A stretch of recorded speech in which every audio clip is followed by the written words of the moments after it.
ಭಾರತಿ ವಿಷ್ಣುವರ್ಧನ್ ಕುಮಾರಸ್ವಾಮಿಯವ್ರನ್ನ ಭೇಟಿ ಮಾಡೋಕೆ 4 ಗಂಟೆ ಕಾದ್ರಂತೆ. ಆದ್ರೂ ಕೂಡ ದರ್ಶನ ಭಾಗ್ಯ ಸಿಕ್ಕಿಲ್ಲ.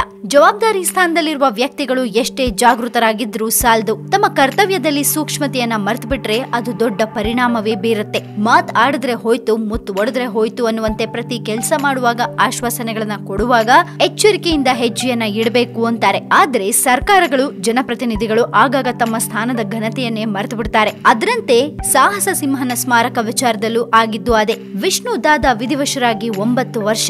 ಆದ್ರೆ ಇದುವರೆಗೂ ಅವರ ಸ್ಮಾರಕ ಮಾತ್ರ ಮರೀಚಿಕೆಯಾಗಿ ಉಳ್ಕೊಂಡಿದೆ. ಡಾಕ್ಟರ್ ವಿಷ್ಣುವರ್ಧನ್ ಸ್ಮಾರಕಕ್ಕಾಗಿ ಅವರ ಅಭಿಮಾನಿಗಳು ಮಾತ್ರ ಹೋರಾಟ ಮಾಡ್ತಿಲ್ಲ. ವಿಷ್ಣು ಕುಟುಂಬ ಕೂಡ 9 ವರ್ಷಗಳಿಂದ ಪರಿಶ್ರಮ ಪಡ್ತಾ ಇದೆ. ಅದರಂತೆ ಇತ್ತೀಚೆಗೆ ವಿಷ್ಣು ಪತ್ನಿ ಭಾರತಿ ವಿಷ್ಣುವರ್ಧನ್ ಸ್ಮಾರಕ ಸಂಬಂಧ ಸಿಎಂ ಕುಮಾರಸ್ವಾಮಿಯನ್ನ ಭೇಟಿ ಮಾಡಲು ಹಲವು ಬಾರಿ ಕಚೇರಿಗೆ ಹೋಗಿದ್ರಂತೆ. ಆದ್ರೆ ಸಿಎಂ ಕುಮಾರಸ್ವಾಮಿ ಭೇಟಿ ಮಾಡೋಕೆ ಹೋದಾಗ 4 ಗಂಟೆ ಕಾದ್ರೂ ಭಾರತಿ ವಿಷ್ಣುವರ್ಧನ್ ಅವ್ರನ್ನ ಕುಮಾರಸ್ವಾಮಿ ಭೇಟಿನೇ ಮಾಡ್ಲಿಲ್ವಂತೆ. ಈ ಮಾತನ್ನ ನಾವ್ ಹೇಳ್ತಿಲ್ಲ, ಸ್ವತಃ ಹಿರಿಯ ನಟಿ ಭಾರತಿ ವಿಷ್ಣುವರ್ಧನ್ ಅವರೇ ಬಹಿರಂಗ ಪಡಿಸಿದ್ದಾರೆ. ನಿನ್ನೆ ವಿಷ್ಣು ಸ್ಮಾರಕ ಸಂಬಂಧ ನಗರದಲ್ಲಿ ಸುದ್ದಿಗೋಷ್ಠಿ ನಡೆಸಿದ್ರು. ಈ ವೇಳೆ ಸಿಎಂ ಕುಮಾರಸ್ವಾಮಿ ಭೇಟಿ ವಿಚಾರವನ್ನ ಪ್ರಸ್ತಾಪಿಸಿದ್ರು. ನಾನು ಸಿಎಂ ಕುಮಾರಸ್ವಾಮಿ ಭೇಟಿ ವಿಚಾರವಾಗಿ ಹಲವು ಬಾರಿ ಕಚೇರಿಗೆ ಹೋಗಿದ್ದೆ. ಆದ್ರೆ ಅವರಲ್ಲಿ ಸಿಕ್ಕಿರ್ಲಿಲ್ಲ. ಒಮ್ಮೆ ಸುಮಾರು 4 ಗಂಟೆವರೆಗೂ ಕಾದು ಕೂತಿದ್ದೆ. ಆದ್ರೂ ಕೂಡ ನಮ್ಮ ಪರಿಶ್ರಮಕ್ಕೆ ಬೆಲೆ ಸಿಕ್ಕಿರ್ಲಿಲ್ಲ. ಸಿಎಂ ಕುಮಾರಸ್ವಾಮಿ ಕೂಡ ಸಿನಿಮಾ ನಿರ್ಮಾಪಕರು, ಹೀಗಾಗಿ ನನಗೆ ಅವ್ರ ಮೇಲೆ ಅಪಾರ ಭರವಸೆ ಇತ್ತು ಅಂತ ಅಸಮಾಧಾನವನ್ನ ಹೊರಹಾಕಿದ್ದಾರೆ ಭಾರತಿ ವಿಷ್ಣುವರ್ಧನ್. ಇನ್ನು ವಿಷ್ಣುವರ್ಧನ್ ಮೃತಪಟ್ಟಾಗ ಬನಶಂಕರಿಯಲ್ಲಿ ಅಂತ್ಯ ಸಂಸ್ಕಾರ ನಡೆಸೋ ಯೋಚನೆ ಇತ್ತು. ಇದೇ ಕುಮಾರಸ್ವಾಮಿ ಅವರು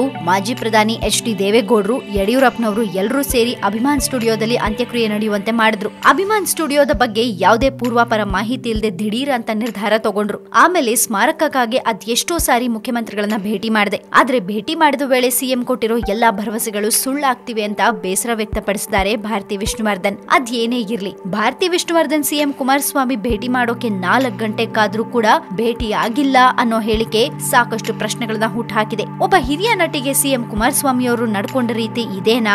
ಗಣ್ಯ ವ್ಯಕ್ತಿಗಳ ಪರಿಸ್ಥಿತಿನೇ ಹೀಗಾದ್ರೆ ಸಾಮಾನ್ಯ ಜನರ ಗತಿ ಏನು? ರಾಜ್ಯದ ಮುಖ್ಯಮಂತ್ರಿಯಾದವರು ಹೀಗೂ ನಡ್ಕೋತಾರಾ ಅನ್ನೋ ಪ್ರಶ್ನೆ ಕೂಡ ಹುಟ್ಕೊಂಡಿದೆ. ಇದೆಲ್ಲದರ ಮಧ್ಯ ವಿಷ್ಣು ಸ್ಮಾರಕಕ್ಕೆ ಯಾವಾಗ ಮುಹೂರ್ತ ಕೂಡಿ ಬರುತ್ತೆ ಅನ್ನೋ ಪ್ರಶ್ನೆ ಕೂಡ ಕಾಡ್ತದೆ. ನೋಡೋಣ ಏನೆಲ್ಲ ಆಗತ್ತೆ ಅಂತ.